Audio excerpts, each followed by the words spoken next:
దావోస్లో తెలంగాణకి పెట్టుబడుల విలువ కొనసాగుతోంది. సీఎం రేవంత్ రెడ్డితో పాటు తెలంగాణ రైజింగ్ ప్రతినిధి బృందం దావోస్ పర్యటనలో అమెజాన్తో భారీ ఒప్పందం కుదుర్చుకున్నారు. దావోస్ వేదికపై తెలంగాణకు ఇప్పటికే భారీగా పెట్టుబడుల వెల్లువలు రాగా అమెజాన్తో ఒప్పందం కుదిరింది. హైదరాబాద్లో ఏకంగా 60,000 కోట్ల పెట్టుబడి పెట్టేందుకు అమెజాన్ కంపెనీ అంగీకరించింది. డేటా సెంటర్లలో పెట్టుబడులు పెట్టేందుకు రాష్ట్ర ప్రభుత్వంతో ఒప్పందం చేసుకుంది.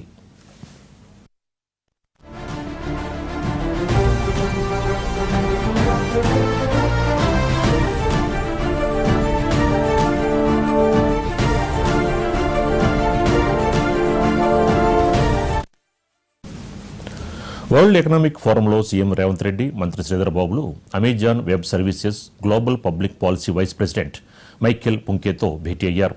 దాదాపు 60,000 కోట్ల పెట్టుబడుల ప్రణాళికలతో హైదరాబాద్లో అమెజాన్ వెబ్ సర్వీసెస్ తమ డేటా సెంటర్లని పెద్ద ఎత్తున విస్తరిస్తోంది. భవిష్యత్తులో ఆర్టిఫిషియల్ ఆధారిత క్లౌడ్ సేవల వృద్ధికి ఈ డేటా సెంటర్లు కీలకంగా మారనున్నాయి. తెలంగాణలో తన క్లౌడ్ మౌలిక సదుపాయాలను అభివృద్ధి చేయడానికి 2030 నాటికి $4.4 బిలియన్ పెట్టుబడులకి అమెజాన్ వెబ్ సర్వీసెస్ ఇప్పటికే ప్రకటించింది.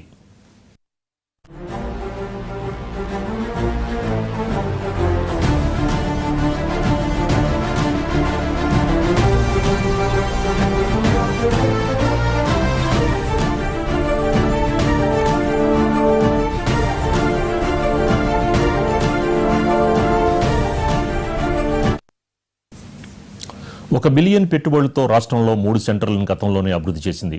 ఈ 3 కేంద్రాలు ఇప్పటికీ పనిచేస్తున్నాయి. కొత్తగా చేపట్టే విస్తరణ ప్రణాళికలకు అవసరమైన భూమిని కేటాయించాలని అమెజాన్ వెబ్ సర్వీసెస్ రాష్ట్ర ప్రభుత్వాన్ని అభ్యర్థించింది.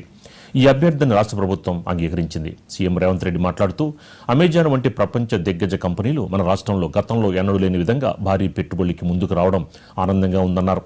తెలంగాణ రైజింగ్ విజన్తో ప్రజాప్రభుత్వం ఏడాదిగా చేపట్టిన ప్రయత్నాలు ఫలించాయని హర్షం వ్యక్తం చేశారు.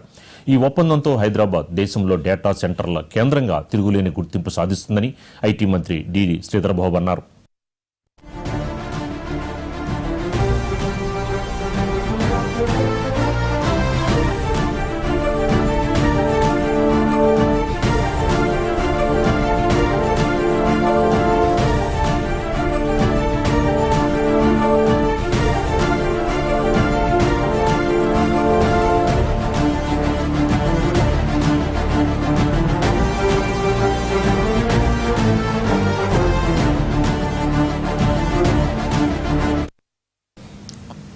అలాగే హైదరాబాద్లో ఇన్ఫోసిస్ భారీ విస్తరణ దిశగా నిర్ణయం తీసుకుంది.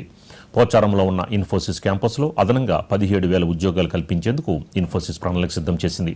ఈ మేరకు విస్తరణకు సంబంధించి రాష్ట్ర ప్రభుత్వంతో ఒప్పందం కుదిరింది. దావోస్ ప్రపంచ ఆర్థిక వేదిక వార్షిక సదస్సులో మంత్రి శ్రీధర్ బాబుతో సమావేశమైన ఇన్ఫోసిస్ సీఎఫ్ఓ జయేష్ సంగ్రాజ్కా ఈ మేరకు ప్రకటించారు. ఈ ఒప్పందంలో భాగంగా ఫస్ట్ ఫేజ్లో ఇన్ఫోసిస్ సంస్థ 750 కోట్ల పెట్టుబడితో కొత్త ఐటీ భవనాల నిర్మాణం కొనసాగిస్తుంది. ఈ ఒప్పందంపై మంత్రి శ్రీధర్ బాబు మాట్లాడుతూ రాష్ట్ర ఆర్థిక వ్యవస్థను వృద్ధి చేసే లక్ష్యంతో అన్ని రంగాల్లో ప్రముఖ సంస్థలు, పారిశ్రామిక దిగ్గజాలకి ప్రభుత్వం తగినంత మద్దతిస్తుందన్నారు.